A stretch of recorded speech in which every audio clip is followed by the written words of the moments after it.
Hello सबको नमस्कार। आपका स्वागत है आपके फ्री फाउंडेशनल कोर्स के डे 4 एनसीईआरटी पॉलिटी के लेक्चर 3 में। तो आज जो हमारा लेक्चर है इसमें हमने जो सबसे पहले टॉपिक करना है वो है पावर शेयरिंग क्या होती है, पावर शेयरिंग किस तरीके से की जाती है, इंडिया का कॉन्स्टिट्यूशन क्या कहता है, कैसे का स्ट्रक्चर देता है, ये सारी चीजों बारे हमने आज डिस्कशंस करनी है। देखो दुनिया में अगर मैं बात करूं, दुनिया में दो टाइप की गवर्नमेंट्स होती हैं। जब पावर डिस्ट्रीब्यूशन की बात आती है तब आपकी दो टाइप की गवर्नमेंट्स होती हैं। ब्रॉडली दो टाइप की गवर्नमेंट्स होंगी, ठीक है। जब भी आपकी पावर शेयरिंग की बात आएगी, डिस्ट्रीब्यूशन कह लो या शेयरिंग कह लो, एक ही बात है। एक साइड पे आपकी यूनियनिस्ट गवर्नमेंट, ठीक है, जिसे यूनिटरी भी कह देते हैं, यूनिटरी गवर्नमेंट। और दूसरी साइड पे है एग्जांपल में आपका फेडरल गवर्नमेंट, ठीक है। अब यूनियनिस्ट का एग्जांपल अगर मैं दुनिया में आपको बताऊं, इसका एग्जांपल है फ्रांस।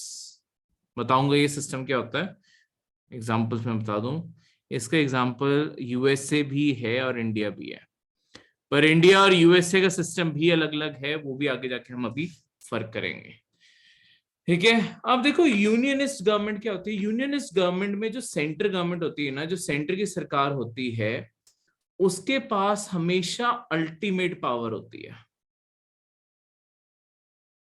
अल्टीमेट पावर होने का मतलब है वो जो करना चाहें या किसी लोअर गवर्नमेंट से करवाना चाहें वो करवा सकते हैं। यानी कि जैसे फ्रांस के अंदर एक सेंटर गवर्नमेंट है, फ्रांस के अंदर उसके बाद स्टेट्स की भी गवर्नमेंट है और वहां पे लोकल बॉडीज भी हैं। पर जो स्टेट की गवर्नमेंट्स है और जो लोकल बॉडीज हैं वो वही काम करेंगी जो उन्हें सेंटर गवर्नमेंट करने को कहेगी। तो यानी कि सारी पावर सेंटर गवर्नमेंट के पास है। सेंटर गवर्नमेंट डिसाइड करती है कि उन्हें क्या काम चाहिए और वो उसके मुताबिक काम की डिलीवरी एक्सपेक्ट करती है। तो जैसे कि अगर बात की जाए यहाँ पे सेंट्रल गवर्नमेंट के इसके बारे में, मतलब यहाँ पे इसी के अंडर आपकी स्टेट गवर्नमेंट्स भी आ जाती हैं और इवन आपकी जो म्यूनिसिपैलिटीज हैं वो भी इसी के अंडर काम करती हैं, ठीक है। जो सेंटर चाहेगा वही होगा यहाँ पे। दूसरी साइड पे अगर मैं फेडरल गवर्नमेंट्स की बात करूं, देखो फेडरल गवर्नमेंट जैसे इंडिया भी हो गई, यूएसए भी हो गई, यहाँ पे एक सेंट्रल गवर्नमेंट भी एग्जिस्ट करती है और यहाँ पे स्टेट गवर्नमेंट्स भी एग्जिस्ट करती हैं, दोनों एग्जिस्ट करती हैं। अब होता क्या है यहाँ पे, पर ऐसा नहीं होता कि कोई किसी और के ऊपर ऑर्डर चला सकता है। इनकी जो पावर डिस्ट्रीब्यूशन होती है, power distribution is mostly done on equal terms. 100% obviously कोई भी चीज इक्वल नहीं होती, पर ये दोनों इनमें से कोई किसी के अंडर नहीं है। जैसे यहाँ यूनियनिस्ट में तो सेंटर के अंडर स्टेट और म्यूनिसिपैलिटीज थी, यहाँ कोई किसी के अंडर नहीं है। यहाँ पे सेंटर गवर्नमेंट के पास कुछ पावर्स होती हैं, ठीक है, कुछ पावर्स इनके पास होती हैं और कुछ पावर्स इनके पास होती हैं, सम पावर्स। दोनों के पास कुछ कुछ पावर्स होती हैं। जैसे अगर मैं आपको इंडिया का एग्जांपल बताऊं, देखो इंडिया के एग्जांपल में जब बात आती है कंट्री के डिफेंस की, आपको पता है कि डिफेंस की जिम्मेदारी किसकी है। सारी आर्म्ड फोर्सेस, आर्मी होगी, नेवी होगी, एयरफोर्स होगी, ये किसी स्टेट को नहीं बिलोंग करती, ना स्टेट्स की अपनी खुद की होती हैं, ये सारी की सारी आपकी सेंटर गवर्नमेंट की है। वहीं पे अगर मैं बात करूं आपके लॉ एंड ऑर्डर की, लॉ एंड ऑर्डर जो रोज हर स्टेट के अंदर जो भी कानूनी व्यवस्था है उसकी बात करूं, ये जो पुलिस है आपकी बेसिकली, वो हर स्टेट की अपनी खुद की होती है। तभी आप स्टेट के कभी भी मतलब स्टेट पुलिस के कभी भी शोल्डर्स पे बैज देखोगे, वहां साइड पे लिखा होता है वो कौन सी स्टेट के, वो शॉर्ट फॉर्म में लिखा होता है, ठीक है। उनकी यूनिफॉर्म के बैज पे उस स्टेट का लोगो भी होता है, एम, ठीक है, लोगो कह दिया, उस स्टेट का एम्बलम, अपना खुद का एम्बलम भी होता है। तो ये सारी की सारी हर स्टेट की पुलिस अपनी है, पर डिफेंस सारे इंडिया का कॉमन है। तो दोनों अपनी अपनी जिम्मेदारियां निभा रहे हैं, सेंटर अपनी जिम्मेदारियां निभा रहा है, स्टेट अपनी जिम्मेदारियां निभा रहे हैं। दोनों ने आपस में पावर बांटी हुई है। सेंट्रल गवर्नमेंट स्टेट गवर्नमेंट्स को कभी बता नहीं सकती कि पुलिस से ये करवाओ, ठीक है, वो नहीं डायरेक्ट कर सकते, हर स्टेट की अपनी मर्जी है। इसीलिए हर स्टेट अपने मुताबिक पुलिस को चलाती है, सेंटर का कंट्रोल नहीं चलता। यूनियन टेरिटरीज अलग है, स्टेट्स की बात कर रहा हूं, स्टेट्स के अंदर सेंटर का कंट्रोल नहीं चलता। वैसे ही स्टेट्स कभी ये सेंटर को नहीं बता सकती कहां पे आप डिफेंस के क्या मेजर्स लो। अगर सेंट्रल गवर्नमेंट को महसूस होता है बीएसएफ की यहाँ पेट्रोलिंग बढ़नी चाहिए, वो बढ़ा देंगे, जहां पे कम होनी चाहिए वहां पे कम कर देंगे, जहां पे सीआरपीएफ को भेजना जरूरी है वो भेज देंगे। सब कुछ सेंटर की जिम्मेदारी है, क्योंकि पूरे इंडिया को प्रोटेक्ट करके रखने की जिम्मेदारी आपकी सेंट्रल गवर्नमेंट की है, ठीक है। तो ये थी आपकी दो टाइप की जो गवर्नमेंट्स होती हैं, यूनियनिस्ट और फेडरल। अब देखो जो फेडरल गवर्नमेंट है, जैसे मैंने आपको बताया, इंडिया और अमेरिका भी सेम नहीं है, फेडरल सिस्टम्स भी आपके अलग अलग होते हैं, ठीक है। तो फेडरल सिस्टम्स भी आपके अलग अलग होते हैं। एक साइड पे आपके अमेरिका को लिख दें और एक साइड पे आपका इंडिया, ठीक है। अब ये जो कैसा फेडरल सिस्टम होगा, देखो फेडरेशन में मैंने आपको बताया कि ऑलमोस्ट इक्वल टर्म्स होते हैं, पर हमेशा बराबर नहीं होते। कोई ना कोई एक पर्सन थोड़ा सा ज्यादा, मतलब एक कोई बॉडी सेंटर या स्टेट थोड़ा सा ज्यादा पावरफुल होगा। अब ये कैसे डिसाइड होगा? ये सिस्टम यूजुअली जो फेडरल सिस्टम बने हैं ना, ये हमारी हिस्ट्री के ऊपर ज्यादा डिपेंड करते हैं कि हमारी हिस्ट्री में हमारे सिस्टम्स बने कैसे। देखो जैसे अमेरिका की बात करें, देखो ये यूनाइटेड स्टेट्स ऑफ अमेरिका ये बने कैसे थे? ओरिजिनली आपकी 13 ब्रिटिश की कॉलोनीज थी, ये जो आज नॉर्थ अमेरिका है ना, यहाँ पे आपकी ओरिजिनली ब्रिटिश ने, ब्रिटेन से लोग भाग भाग के, बहुत सारे प्रोटेस्टेंट्स कई तो वहां से भागे हुए थे, उन्होंने यहाँ पे आके अपनी कॉलोनीज बनानी शुरू कर दी कि हम यहीं पे सेटल हो जाते हैं, ठीक है। पर वो लॉन्ग टर्म में, क्योंकि आपके नॉर्थ अमेरिका के अंदर फ्रांस भी था, फ्रांस और ब्रिटेन दोनों ने नॉर्थ अमेरिका के ऊपर कब्जा किया हुआ था, तो इन 13 कॉलोनीज को हमेशा डर था कि कभी फ्रांस हमारे ऊपर हमला ना कर दे। इसके कारण क्या हुआ कि उन्होंने अपनी अलायंस और अपने आप के ऊपर हमेशा ब्रिटिश क्राउन को मान के रखा, ताकि उसके बदले हमेशा ब्रिटिश क्राउन से प्रोटेक्शन मिल जाए। पर जब फ्रांस का थ्रेट खत्म हो गया, कनाडा बेसिकली फ्रांस के कंट्रोल में था, और वहां पे भी जब ब्रिटेन ने कब्जा कर लिया, तो ये लोगों को इस चीज से तकलीफ होने लगी कि ब्रिटिश इनके लिए कानून क्यों बना रहे हैं, ठीक है। ब्रिटेन ने और ज्यादा इनके ऊपर फिर कंट्रोल दबाना शुरू कर दिया। पहले ब्रिटेन को भी डर लगता था कहीं ये लोग फ्रांस के साथ ना मिल जाए, पर जब ब्रिटेन को भी श्योरिटी होगी कि अब कनाडा भी हमारा हो गया है, ये भी हमारे हैं, तो इनके ऊपर और ज्यादा जोर डालना शुरू कर दिया कि ब्रिटेन के ही तुम पार्ट हो, ये मान लो। पर इन 13 कॉलोनीज, जो यहाँ पे 13 कॉलोनीज बन चुकी थी, ये ऐसा मैप दिखता था ओरिजिनली अमेरिका का। देखो ये सारा अमेरिका नहीं है, ठीक है, अमेरिका तो ऐसे अब जो मॉडर्न डे अमेरिका है वो तो यहाँ आगे जाके ऐसे पूरी पूरा ये देश है। स्टार्टिंग में सिर्फ ये वाले इलाके पे आके लोग रहने लगे थे। ये आपके 13 colonies, Georgia, south Carolina, north Carolina, Virginia, Delaware, Maryland, Pennsylvania, new Jersey, Connecticut, Rhode Island, New York, Massachusetts, Hampshire, new Hampshire, Vermont, ये सारे के सारे जो हैं, ये सारे के सारे आपकी कॉलोनीज थी जो उस टाइम पे एग्जिस्ट करती थी। सो बेसिकली इन्होंने क्या किया, इन्होंने ब्रिटिश से लड़ाई करके अपनी इंडिपेंडेंस जीतने का फैसला किया। अब उसके लिए जरूर देखो, अगर ये 13, ये तो छोटे छोटे से है ना, अगर ये खुद लड़ने जाते तो एक एक करके ब्रिटिश, मतलब अगर ये अलग अलग लड़ने जाते तो ब्रिटिश इन्हें आराम से हरा देते। इन्हें इस चीज की वीकनेस का पता था, तो ये 13 कॉलोनीज ने क्या किया, ये 13 कॉलोनीज एक साथ आई, इन्होंने एक सेंटर गवर्नमेंट बनाई। इस सेंटर गवर्नमेंट को अपने अपने लोग प्रोवाइड किए, पैसा प्रोवाइड किया और वेपन्स प्रोवाइड किए कि एक कॉमन कंट्री के तौर पे लगे, तभी इस कंट्री का नाम यूनाइटेड स्टेट्स ऑफ अमेरिका, अलग अलग स्टेट जो यूनाइटेड हुई और उन्होंने अमेरिका बनाया। अमेरिका का आप झंडा देखोगे, उसके अंदर यहाँ पे आपके तारे हैं, यहाँ पे स्ट्राइप्स हैं, ये स्ट्राइप्स जो है ना, ये 13 स्ट्राइप्स हैं, वो ये 13 कॉलोनीज को रिप्रेजेंट करती हैं जिन्होंने ओरिजिनली इंडिपेंडेंस के लिए लड़ाई लड़ी थी। ठीक है, अब ये जो सेंटर देखो, एक चीज हमेशा याद रखो, जो जिसे बनाएगा ना, जैसे यहाँ पे 13 कॉलोनीज ने सेंटर को बनाया, जो बना रहा है वो हमेशा ज्यादा पावर अपने पास रखेगा। तो यहाँ पे ये छोटी छोटी कॉलोनीज ने, 13 नंबर में यहाँ पे नहीं बनाऊंगा, ये सारी एक साथ आई और इन सब ने मिलके एक सेंटर गवर्नमेंट बनाई है। इस कारण इन्होंने सेंटर गवर्नमेंट को ना लिमिटेड पावर दी है, सेंटर गवर्नमेंट के पास ज्यादा पावर्स नहीं है।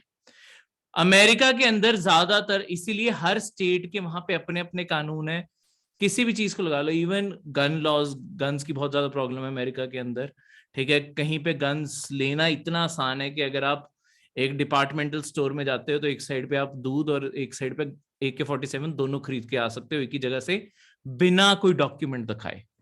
तो इतना आसान है वहां पे गन्स खरीदना कई जगह तो, और कई जगह पूरा मेंटल हेल्थ चेकअप सब कुछ होगा फिर जाके गन मिलेगी। तो ये सारी चीजें, ऐसी चीज को जहां पे छोटी बॉडीज एक साथ आती हैं और एक सेंटर बनाती हैं और सेंटर को कुछ पावर्स देती हैं, इन्हें कहते हैं, इस टाइप के बॉडी को कहते हैं कमिंग टुगेदर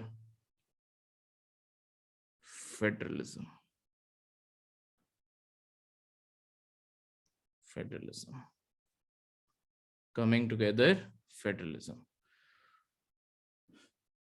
वहीं पे अब मैं इंडिया के एग्जांपल, तो एक साथ आए, नाम वही एक साथ आए और इन्होंने एक फेडरल कंट्री बनाई जहां पे कुछ पावर सेंटर में दे दी है, बाकी सारी अपने पास रखी है।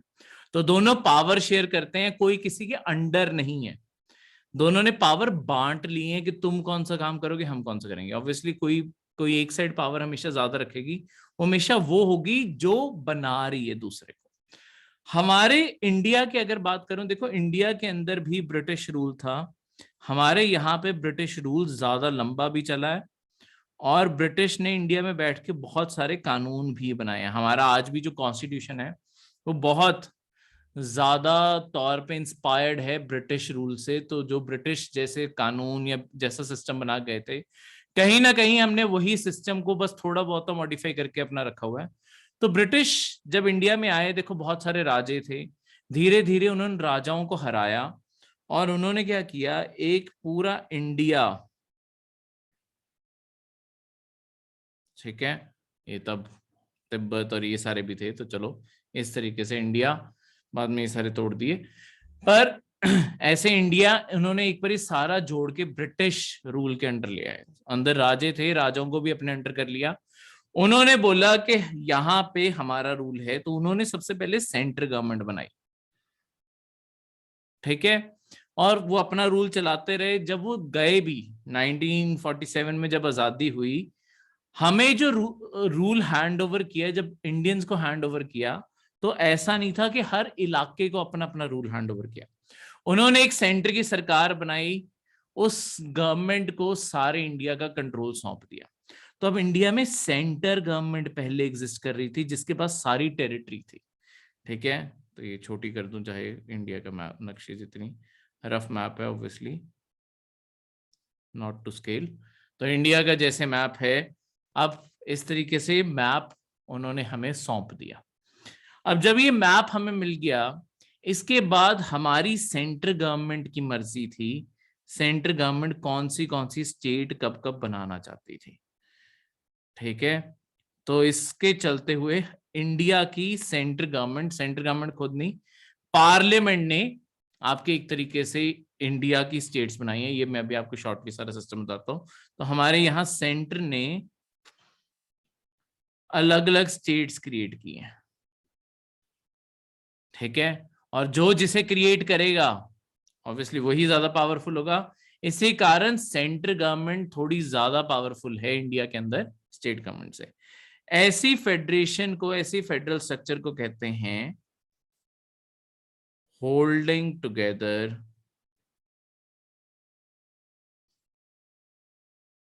Federalism, coming together federalism, holding together federalism. और क्योंकि हमारे यहाँ पे सेंट्रल गवर्नमेंट ज्यादा पावरफुल है स्टेट से, इस कारण हम इंडिया की गवर्नमेंट को ना एक और टर्मिनोलॉजी से रेफर करते हैं। हम अपना कहते हैं कि हमारा फेडरल सिस्टम है विद यूनिटरी बायस। इसका क्या मतलब है कि बेसिकली हमारे यहाँ पे जो फेडरल स्ट्रक्चर है उसमें यूनिटरी बायस का मतलब है कि कुछ कॉन्स्टिट्यूशन में ऐसे फीचर्स हैं जो सेंट्रल गवर्नमेंट को ज्यादा पावरफुल, बायस होने का मतलब होता है एक तरफा हो जाना। तो हमारे यहाँ पे थोड़ा सा झुकाव जो हमारे कॉन्स्टिट्यूशन का है ना, वो सेंटर को ज्यादा पावरफुल बनाने के लिए। इसका एक और भी कारण था, देखो हमें हमेशा से ये डर था स्टार्टिंग से, क्योंकि पाकिस्तान बांग्लादेश ये मतलब ईस्ट और वेस्ट पाकिस्तान बने थे, बांग्लादेश बाद में आया, तो ये जो हमारे ऑलरेडी टेरिटरीज जैसे लग हुई हैं, और बाद में बाकी भी और बहुत सारी स्टेट्स थी जो एक्चुअली इंडिया से अलग होना चाहती थी बिल्कुल स्टार्टिंग 1947 में, जैसे ट्रिवानकोर, हैदराबाद, जूनागढ़, ये सारे भी आजाद होना चाहते थे, जम्मू कश्मीर, कि हम अलग अलग बनना चाहते हैं। हमें ऐसी एक सेंट्रल गवर्नमेंट चाहिए थी जो इन सबको पकड़ के रख सके और पूरे इंडिया की एक यूनियन हमेशा के लिए बनाए रख सके। ठीक है, तो इसी कारण ये जो पूरा का पूरा प्रोटेस्ट था, इस कारण हमने इस चीज को हमारे कॉन्स्टिट्यूशन को स्ट्रक्चर में लेके आए कि सेंट्रल गवर्नमेंट को थोड़ा ज्यादा पावरफुल बना के रखो, ताकि कभी भी कोई भी स्टेट या कोई भी एरिया अलग होने की बात करे इंडिया से, सेंट्रल गवर्नमेंट उसे खींच के यूनियन के अंदर ही रख सके, हमारे पूरे के पूरे इंडिया की टेरिटरी के अंदर ही रख सके। इसलिए ये पूरा स्ट्रक्चर बनाया गया। ठीक है, तो इस तरीके से ये आपके फेडरल सिस्टम दो टाइप के। अब यहां पे कॉन्स्टिट्यूशन की बात करें तो आपके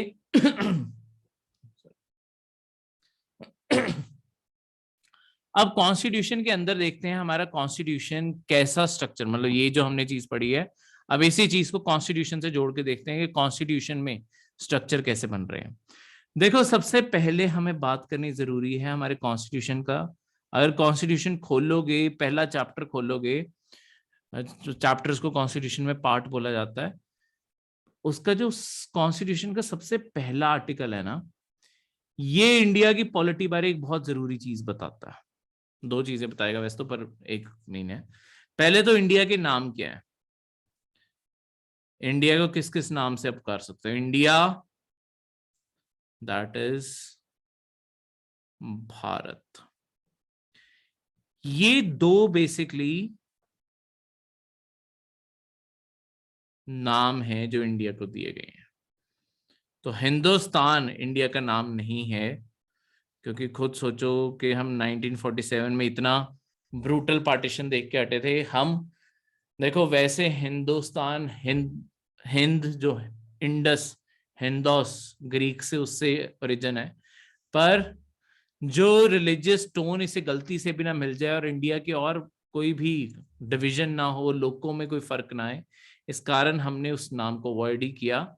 इसलिए कॉन्स्टिट्यूशन में दो नाम है, इंडिया दैट इज भारत, ताकि इंडिया की यूनिटी, एक साथ रहना बहुत जरूरी है, is A union of states. इसलिए अगर आप कभी पाकिस्तान की न्यूज की साइड देखोगे ना, पाकिस्तान कभी भी हमें इंडिया या भारत रेफर ही नहीं करता, वो हमें हिंदुस्तान रेफर करते हैं। क्यों? क्योंकि उनकी सारी जो आइडियोलॉजी है और वहां पे जो टीचिंग है ना, पाकिस्तान की एग्जिस्टेंस इस नाम पे है कि इंडिया से नफरत करते हैं। ठीक है, अगर और इंडिया एक हिंदू मुल्क है और हिंदू से हम नफरत करेंगे, और ये सारी पाकिस्तान के अंदर यही आइडियोलॉजी प्रमोट की जाती है। तो पाकिस्तान की एग्जिस्टेंस ही नहीं रहेगी अगर वो हमसे नफरत करना, उनकी सरकार हमसे नफरत, लोग इन स्पेसिफिक करें या ना करें, उनकी सरकारें अगर नफरत नहीं प्रमोट करेंगी, उनकी सरकारों का वजूद खत्म हो जाएगा, क्योंकि वो और कुछ दे ही नहीं पा रही अपने सिटीजन्स को। बिजली वहां नहीं है, तेल वहां नहीं है, खाना वहां नहीं है, चाय पीने के लिए वो कह रहे हैं कि चाय ज्यादा मंगानी पड़ रही है तो कम चाय पियो। तो ऐसे देश के अंदर सिर्फ एक ही तौर पे तुम देश को जोड़ के रख सकते हो कि इंडिया इंडिया इंडिया भी रेफर करते हो, हिंदुस्तान हमारा दुश्मन है, हिंदुस्तान तो हिंदू वो बार बार इसी चीज को यूज करते हैं, पर हम नहीं चाहते थे कि हमारे बीच में ऐसी कोई भी प्रॉब्लम आए, इस कारण हमने इंडिया और भारत नाम रखा। ठीक है, किसी और के लेवल पे हमें नहीं गिरना होता। अगर कोई गंदी पॉलिटिक्स कर रहा है तो हमें उस लेवल पे नहीं करना होता। तो यूनियन ऑफ स्टेट्स का क्या मतलब है? देखो इंडिया, देखो अभी तो मैंने आपको स्टार्टिंग में बताया कि इंडिया एक फेडरल कंट्री है, यूनियनिस्ट नहीं है, पर कॉन्स्टिट्यूशन के अंदर उठा के हमने यूनियनिस्ट लिख दिया। यहां पे फेडरल वर्ड कहीं पे भी नहीं। और ये भी मैं चीज तुम्हें यहां बता दूं कि फेडरल वर्ड अपने आप में is not mentioned in the constitution. पूरे कॉन्स्टिट्यूशन के अंदर फेडरल वर्ड ही कहीं मेंशन नहीं है। सारा कॉन्स्टिट्यूशन टटोर के देख लो, फेडरल वर्ड मिलेगा ही नहीं। पर यूनियन वर्ड पहली आर्टिकल में लिखा हुआ है, पर हमने सरकार बोला फेडरल है।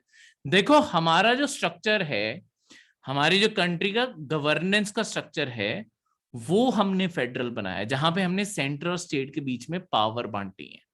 सेंटर अपना काम करेगी, स्टेट गवर्नमेंट्स अपना काम करेंगी, हमने पावर बांट दी है।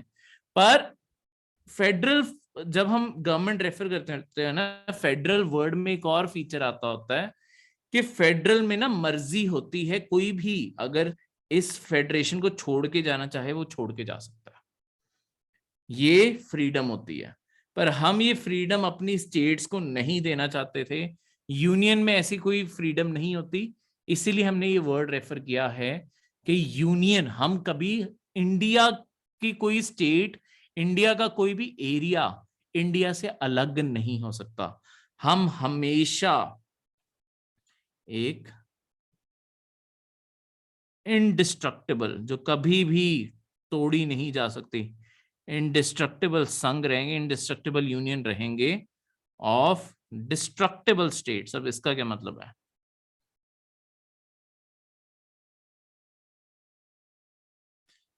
डिस्ट्रक्टिबल स्टेट्स इसका ये मतलब है कि बेसिकली पूरे इंडिया का कोई हिस्सा इंडिया से अलग नहीं हो सकता, पर जो इंडिया की स्टेट्स हैं उन्हें अलग अलग स्टेट्स के अंदर तोड़ा जा सकता है। जैसे बिल्कुल स्टार्टिंग में जो आज आपका तमिलनाडु है, तमिलनाडु और आंध्र प्रदेश और तेलंगाना, ये टोटल सिर्फ एक ही स्टेट थी आपकी, तमिलनाडु। ठीक है, तो आंध्र प्रदेश और तेलंगाना ये बाद में बने, पर इनमें लैंग्वेजेस का फर्क था। बाद में यहाँ पे डिमांड जागी तेलुगु स्टेट की, तो तेलंगाना तो अभी बहुत लेटेस्ट बना है। तो आंध्र प्रदेश और तमिलनाडु, इन दोनों को अलग कर दिया गया था एक दूसरे से। ठीक है, और 2014 में इसी में से तेलंगाना को अलग किया गया। तो यानी कि कोई भी एक स्टेट एग्जिस्ट करती है, जैसे एग्जांपल के तौर पे बताऊं मध्य प्रदेश, मध्य प्रदेश के अंदर से मध्य प्रदेश को तोड़ा और उसमें से हमने बना दिया छत्तीसगढ़। तो स्टेट्स को कोई गारंटी नहीं है कि स्टेट्स जैसे आज एग्जिस्ट कर रही हैं वैसे ही एग्जिस्ट करती रहेंगी। यहाँ पे सेंट्रल गवर्नमेंट की मर्जी है, ये स्टेट की भी अपनी मर्जी नहीं है। किसी स्टेट से पूछना भी जरूरी नहीं है, मतलब एक बार पूछ लिया जाता है फॉर्मेलिटी के लिए, पर वो स्टेट अगर मना भी करे कि नहीं हम नहीं टूटना चाहते, तो भी उसका सुना नहीं जाएगा। अगर सेंटर तोड़ना चाहे, सेंटर के पास पावर है। सेंट्रल गवर्नमेंट किसी भी किसी भी एक स्टेट को दो हिस्सों में तोड़ सकती है, कोई भी दो स्टेट्स को आपस में जोड़ के एक सिंगल स्टेट भी बना सकती है, या अलग अलग स्टेट्स के अलग अलग एरियाज को जोड़ के एक नई स्टेट को भी बना दे।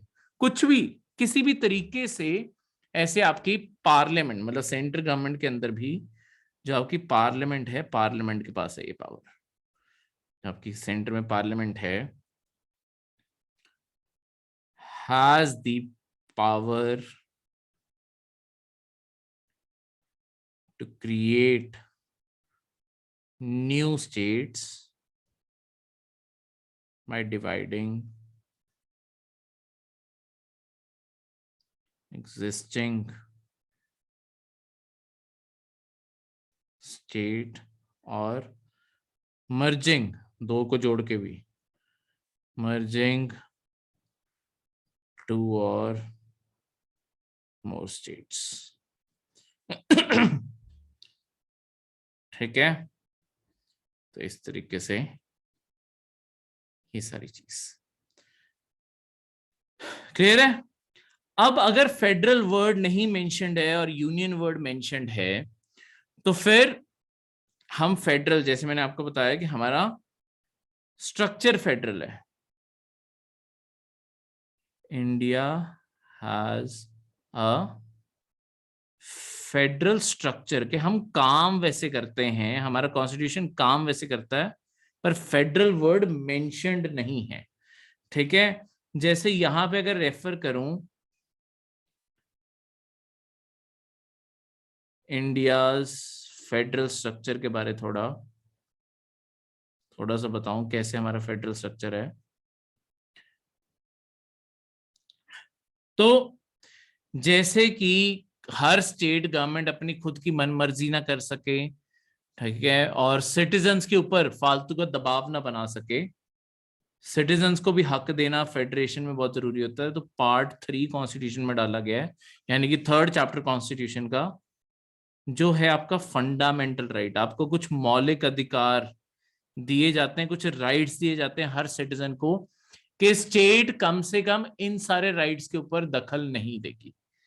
ठीक है, इसके अलावा आपके कॉन्स्टिट्यूशन ने सेंटर की सरकार कैसी दिखेगी और आपकी स्टेट की सरकार कैसी दिखेगी। सेंटर की सरकार का मतलब है प्रेसिडेंट कौन होगा, कैसे चुना जाएगा, कितने टाइम के लिए, प्रेसिडेंट, वाइस प्रेसिडेंट, पार्लियामेंट के दोनों हाउसेस, लोकसभा राज्यसभा, ठीक है, अटॉर्नी जनरल, ये सारे, और उसके अलावा जुडिशरी भी, सुप्रीम कोर्ट कैसा स्ट्रक्चर होगा, कैसे जजेस बनेंगे, वो सब कुछ आपके यहाँ पे दिया है। सेंट्रल गवर्नमेंट को कॉन्स्टिट्यूशन के अंदर बोलते ही यूनियन गवर्नमेंट है। वैसे ही हर स्टेट को भी स्ट्रक्चर दिया हुआ है, गवर्नर कैसे होगा, उसके बाद स्टेट लेजिस्लेटिव असेंबलीज कैसे बनेंगी, फिर स्टेट उनके पास पावर कैसी होगी, उनका बजट, हर चीज अलग की हुई है। तो इंडिया के प्रॉपर डिवीजन की हुई है स्ट्रक्चर की, कि दोनों गवर्नमेंट्स अलग अलग बने, दोनों गवर्नमेंट्स का अपना अपना खुद का रोल हो पूरे उसमें करने के लिए।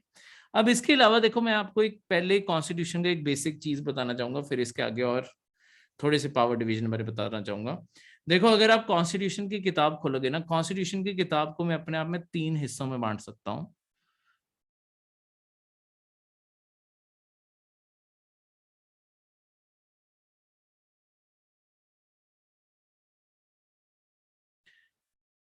कॉन्स्टिट्यूशन की किताब को मैं 3 हिस्सों में बांट सकता हूं।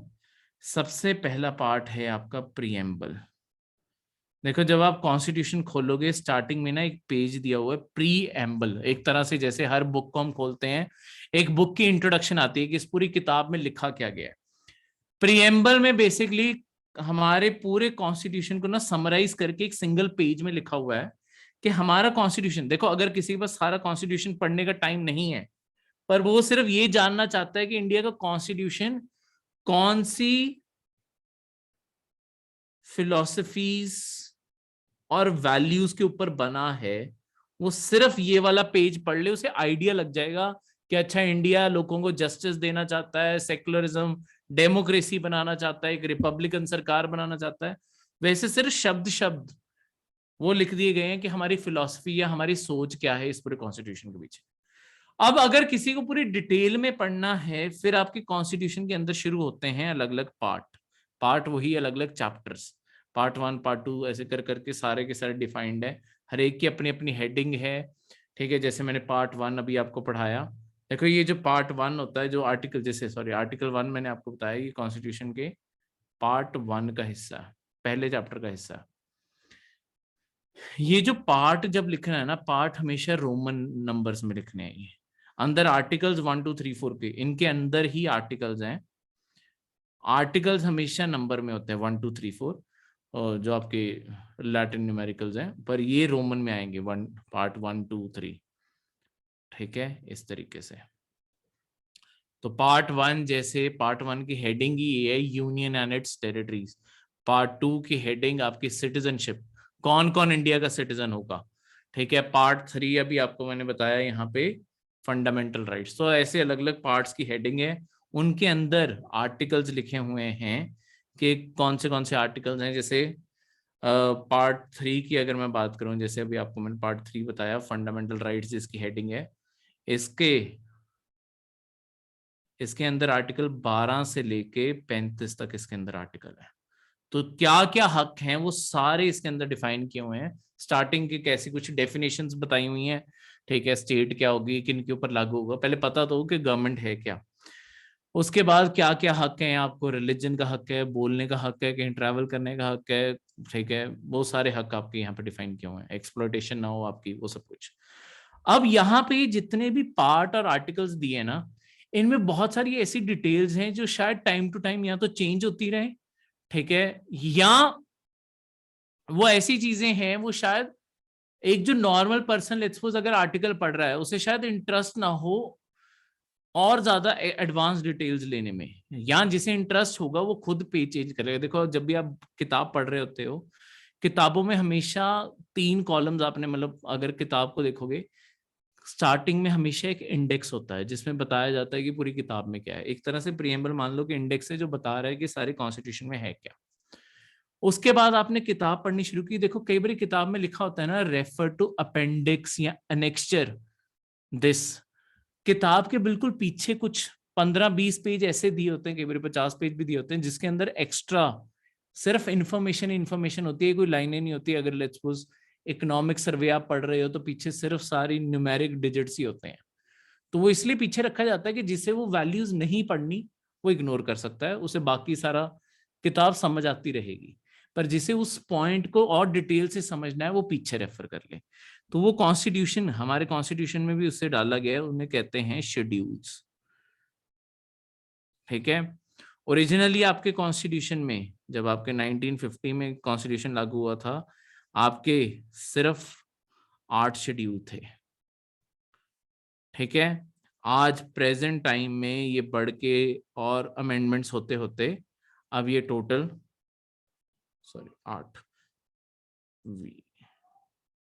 8 थे, और अब ये बढ़ते बढ़ते 12 हो गए हैं, ठीक है। तो ये बढ़ते बढ़ते 12 हो गए हैं, ठीक है, वो बाई चांस एक्स डाल दिया है अगली लाइन लिखने की उसमें। हाँ, अब ये 12 है, टोटल 12 है, 12 शेड्यूल हैं कॉन्स्टिट्यूशन में। वो आगे चल के हम ये सारी डिटेल्स पढ़ेंगे। मेन पॉलिटी में तो हमने सारा कॉन्स्टिट्यूशन कवर करना है, तो बहुत डिटेल्स हैं, हम ये सारी चीजें प्रीलिम्स और मेंस के लिए करेंगे। पर यहाँ पे सिर्फ एक बेसिक पता, जैसे मैंने आपको कहा एनसीईआरटी एक फाउंडेशन के लिए कि आपको पता लगना शुरू हो कि आपने पढ़ना क्या है, तो ये उस चीज के लिए हम कर रहे हैं। नेक्स्ट इससे आगे बढ़ते हुए अब देखो इसी के चलते हुए एक आपके कॉन्स्टिट्यूशन में एक शेड्यूल है जो सेंटर और स्टेट गवर्नमेंट्स के अंदर ना पावर एंड रिस्पॉन्सिबिलिटीज डिस्ट्रीब्यूट करता है।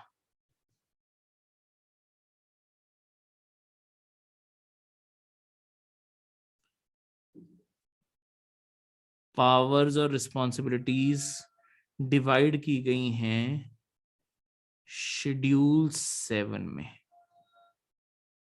शेड्यूल 7 में, इस शेड्यूल 7 के अंदर क्या दिया हुआ है, इस शेड्यूल के 7 के अंदर ना आपकी 3 लिस्ट है, 3 लिस्ट है। ये लिस्ट किस चीज की है, बेसिकली सेंट्रल गवर्नमेंट की क्या जिम्मेदारी होंगी, स्टेट गवर्नमेंट की क्या जिम्मेदारी होंगी, इसके बारे में आपको अभी बताता हूँ। देखो इसके अंदर 3 लिस्ट हैं।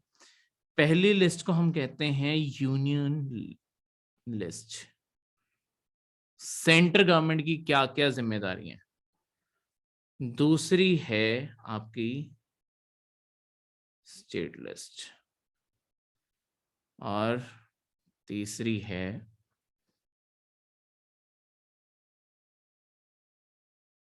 Concurrent list. Union list, state list, concurrent list. Union list basically वो लिस्ट है जहां पे powers with union government, union government के साथ जो भी पावर्स हैं, इनके बारे में बस एक एक लाइन लिख दो, फिर मैं डिटेल में बताता हूँ। पावर्स विद स्टेट गवर्नमेंट, ठीक है। और तीसरी लिस्ट के बारे में अभी बताता हूँ। देखो आपकी जितनी भी इंडिया के अंदर जिम्मेदारियां हैं और पावर हैं, गवर्नमेंट की जितनी पावर्स हैं, उन्हें 3 लिस्ट में बांट दिया गया है।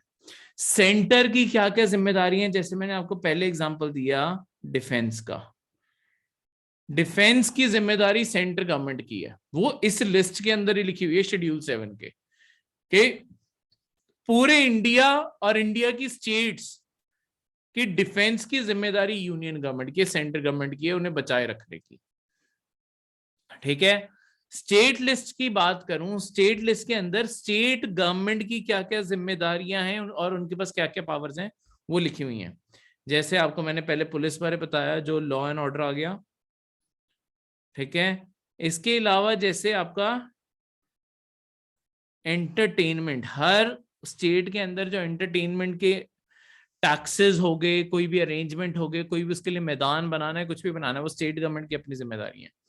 वैसे ही हेल्थ भी स्टेट की अपनी जिम्मेदारी होती है, सेंट्रल गवर्नमेंट सिर्फ एडिशनली हेल्प कर देती है, पर ये जिम्मेदारी स्टेट गवर्नमेंट की होती है कि वो क्या क्या हेल्थ फैसिलिटी प्रोवाइड कर सकती है। ये स्टेट गवर्नमेंट की अपनी जिम्मेदारी होती है, सेंट्रल गवर्नमेंट की ब्रॉड जिम्मेदारी ये नहीं है। देखो, कॉन्करेंट लिस्ट का मतलब है वो लिस्ट जिस पे यूनियन गवर्नमेंट भी काम कर सकती है, स्टेट गवर्नमेंट भी काम कर सकती है, या दोनों मिलके भी काम कर सकते हैं। ठीक है, ये कुछ ऐसी पावर्स हैं जिसके ऊपर दोनों का कंट्रोल रहेगा, तो इसके अंदर जितने भी सब्जेक्ट्स हैं उसके ऊपर दोनों का कंट्रोल रहेगा। List on which union and state government collaborate और any one of them can work। ठीक है, अब यहीं पे मैं आपको एक आपका होमवर्क भी देता हूं। आज का होमवर्क ये है, गूगल पे जाइएगा, union list, state list, concurrent list, ये तीनों सर्च कीजिएगा, आपको विकिपीडिया या कोई और वेबसाइट, वहां पे ये डिटेल में लिस्ट आ जाएगी। वहां पे अगर आप जाएंगे, इन चीजों को डिटेल से, ये जो पूरी लिस्ट है, एक बार ये लिस्ट जितनी भी है, सेंटर की क्या क्या जिम्मेदारियां हैं, उसकी लिस्ट एक एक पॉइंट ध्यान से पढ़िएगा, ताकि ब्रॉड व्यू माइंड में जाए कि अच्छा ये सेंटर की जिम्मेदारी है, ये सेंटर की जिम्मेदारी है। वैसे ही स्टेट लिस्ट, कॉन्करेंट लिस्ट, देखो लिखने में ज्यादा टाइम जाएगा, अगर आप बेसिकली रखना भी चाहते हो उसे अपने नोट्स के साथ, तो लिखने में बहुत टाइम जाएगा, उससे अच्छा है उसका प्रिंट आउट करवा लीजिए, टाइम बच जाएगा आपका। ठीक है, जिन चीजों पे टाइम बच सकता है उससे अच्छा है कि आप रिवीजन पे फोकस कीजिए, तो प्रिंट करवा के पढ़ के उन्हें लिख लिख के देखना है, वैसे लिख के देख लीजिए। ठीक है, ये बाद में मेंस में भी कैसे यूज करना है वो भी मैं बाद में आपको सिखाऊंगा। अब देखो, एक चीज कॉन्स्टिट्यूशन ने आपकी एक चीज और की तैयारी रखी कि लेट्स सपोज इनमें से अगर कोई भी, जैसे union list, state list, concurrent list, अगर इनके बीच में जितनी भी चीजें मेंशन्ड भी हैं, अगर फ्यूचर में जाके कोई ऐसा टॉपिक, ऐसा कोई सब्जेक्ट आ जाता है जो इन तीनों लिस्ट में लिखा ही नहीं है, उसके ऊपर कानून कौन बनाएगा?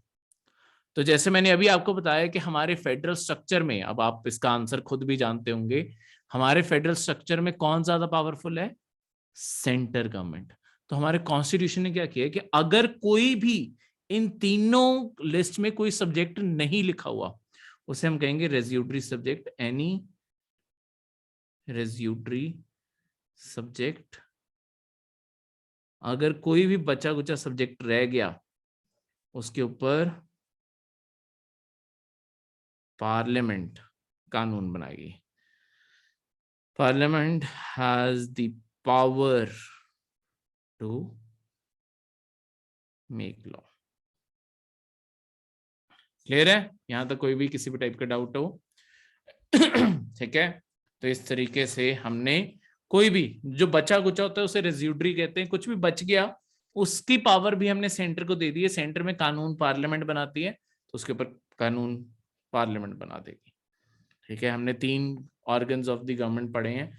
अच्छा, अब हमने पावर डिस्ट्रीब्यूशन का एक और एंगल देखना है। देखो, जो पावर डिस्ट्रीब्यूशन होती है वो 2 तरीके से और भी होती है। डिस्ट्रीब्यूशन, जो पावर डिस्ट्रीब्यूशन है वो दो तरीके से होती है। एक है आपकी vertical power division, power distribution, और दूसरा है आपका हॉरिजॉन्टल पावर डिस्ट्रीब्यूशन। अब इन दोनों को हम पढ़ चुके हैं, बस ये हेडिंग्स के तौर पे बताना रह गया था। देखो, हॉरिजॉन्टल का मतलब होता है सेम लेवल की चीजों में पावर डिस्ट्रीब्यूट करना। वर्टिकल का मतलब है अलग अलग लेवल को कंट्रोल करने वालों में फर्क करना। अब हॉरिजॉन्टल में क्या है, देखो जो हमने पढ़ा था कि गवर्नमेंट के 3 ऑर्गन्स होते हैं, एग्जीक्यूटिव, लेजिस्लेटिव और आपका जुडिशरी। ये 3 ऑर्गन्स हैं। इन तीनों में आपकी पावर हर लेवल पे बटी हुई है। सेंटर में जैसे बताऊं, प्रेसिडेंट, वाइस प्रेसिडेंट और आपके प्राइम मिनिस्टर, ये सारे एग्जीक्यूटिव्स हो गए, प्राइम मिनिस्टर सारे मिनिस्टर्स, लेजिस्लेचर आपकी पार्लियामेंट होगी, और जुडिशरी आपकी सुप्रीम कोर्ट। तीनों में पावर बटी हुई है। ऐसे ही वर्टिकल डिस्ट्रीब्यूशन बेसिकली जो होती है, सेंट्रल गवर्नमेंट अपना काम कर रही है, सेंट्रल गवर्नमेंट पूरे इंडिया को के लिए काम कर रही है, फिर हर टेरिटरी के लिए स्टेट गवर्नमेंट है, और स्टेट गवर्नमेंट हर स्टेट के अंदर आपकी लोकल बॉडीज भी हैं जो आपकी पंचायत और म्यूनिसिपैलिटीज होगी। ठीक है, लोकल बॉडीज जो आपकी एक तो म्यूनिसिपैलिटीज होगी और दूसरे पंचायती राज होगी। इनके बारे आगे जाके और डिटेल में पढ़ेंगे, म्यूनिसिपैलिटीज और पंचायती राज। देखो ओरिजिनली क्या था, ओरिजिनली जो लोकल बॉडीज हैं ये स्टेट गवर्नमेंट के अंडर ही थी, पर हुआ क्या 1992 में इन्हें भी हमने कॉन्स्टिट्यूशन में अलग दर्जा दे दिया। हमने कॉन्स्टिट्यूशन में इन दोनों के लिए एक एक पार्ट इंसर्ट किए हैं, एक एक चैप्टर अब इनके कॉन्स्टिट्यूशन में एग्जिस्ट करते हैं। ये ओरिजिनली नहीं थे, इसका पार्ट बना है अब 9, जो आया था आपके 73rd। हमने कॉन्स्टिट्यूशन के अंदर अमेंडमेंट की, चेंज किया 73rd। ये नंबर याद करने जरूरी होते हैं, ये पेपर के अंदर क्वेश्चन आता होता है। कॉन्स्टिट्यूशन अमेंडमेंट 1992, ठीक है, ये अमेंडमेंट की, और इसी अमेंडमेंट के थ्रू हमने एक शेड्यूल भी इंसर्ट कर दिया कि पंचायत की क्या क्या जिम्मेदारियां होंगी। वो है आपका शेड्यूल 11, सॉरी दूसरी साइड, शेड्यूल 11। वो भी इसी अमेंडमेंट के साथ जोड़ा गया, इसी अमेंडमेंट से आया ये भी। तो पार्ट भी इसी से आया है और ये भी इसी से आया है। वैसे ही म्यूनिसिपैलिटीज के लिए हमने पार्ट इंसर्ट किया, पार्ट 9A। देखो जगह नहीं थी कॉन्स्टिट्यूशन में, तो जब भी जगह नहीं होती और बीच में कुछ भी इंसर्ट करना होता है ना, तो ये हम बीच में अल्फाबेट्स के साथ इन इंसर्ट कर देते हैं। तो ये आपका इससे अगली अमेंडमेंट 74th अमेंडमेंट से हुआ था, कॉन्स्टिट्यूशन अमेंडमेंट। ये पूरा लिख लेना, मैं अमेंडमेंट यहीं पे छोड़ रहा हूँ, 1992। मेरे पास जगह कम है तो इस कारण आप पूरा लिखना अमेंडमेंट, ताकि बाद में गड़बड़ ना करो। ये शॉर्टकट पेपर में नहीं चलते, ये सिर्फ मैं क्योंकि अभी साथ साथ पढ़ा रहा हूँ। और इसी के साथ में म्यूनिसिपैलिटीज की क्या क्या जिम्मेदारियां, उन्हें क्या क्या पावर्स मिलेंगी, उसे भी कॉन्स्टिट्यूशन में शेड्यूल 12 जो आखिरी शेड्यूल है उसके अंदर इसके बारे में लिखा हुआ है। क्लियर है? तो इंडिया के अंदर 3 लेवल पे आपकी गवर्नमेंट्स एग्जिस्ट करती हैं, वर्टिकल, यानी कि 3 लेवल पे आपकी गवर्नमेंट्स एग्जिस्ट करती हैं। इसीलिए इंडिया की फेडरल स्ट्रक्चर को कह देते हैं, इंडिया का जो फेडरल स्ट्रक्चर है वो आपका 3 टीयर है। टीयर, टायर नहीं, टीयर। टीयर का मतलब होता है 3 लेवल, टीयर वर्ड का मतलब होता है लेवल। तीनों अपने अपने एरिया में अपने अपने कानून बना रहे हैं, और इस तरीके से इंडिया की सारी पॉलिटी एग्जिस्ट करती है। और ये था आपका आज का लेक्चर। थैंक यू, मिलते हैं अगले लेक्चर में।